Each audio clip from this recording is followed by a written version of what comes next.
Na szevasztok srácok, én Mr. Csirke professzor vagyok, és itt vannak a csirkéim.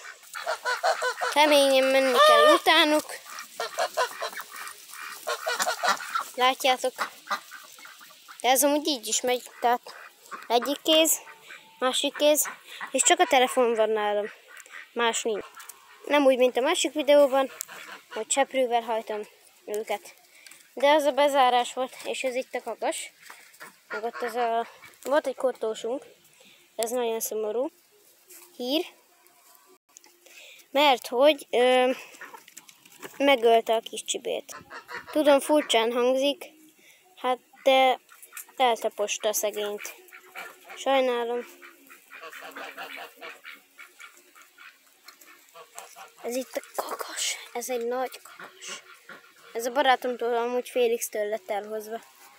Az egyik csirke a fejemre szállt amúgy. Mármint nem most, amikor elhoztuk tőlük. Vannak ott kacsák is, azt látjátok. Na de. Nagyon rossz ez így, bocsánat. Na, itt egy csirke. Ugye milyen aranyos? Ezt itt megnézhetitek nálam. Most felvenni nem fogok bírni csirkét, mert így most egyedül vagyok. És nem bírom felvenni. Úgyhogy még a telefont is fognom kell, de megpróbálok szerek nekik ilyen növényeket. És így oda dobtam nekik, de ha gondolod, még szerek, és így dobok. Na hát, ennyi lett volna ez a kis rövid videó. Köszönjük, hogy megnézted a videót, vagy megnéztétek a videót. Köszönöm. További csirkés tartalmakért viszont fel kell iratkoznod, mert csak úgy kapod meg az értesítést.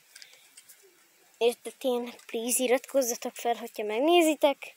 Látod, milyen jól tudok ízelegni. Na, please iratkozz fel, és lájkold a videót. Csirke. És ne diszlájkold, mert az rosszul esik nekem. Ez a csirke is örülne neki, hogyha feliratkoznál. Na köszönöm, hogy megnézted a videót. Szevasztok!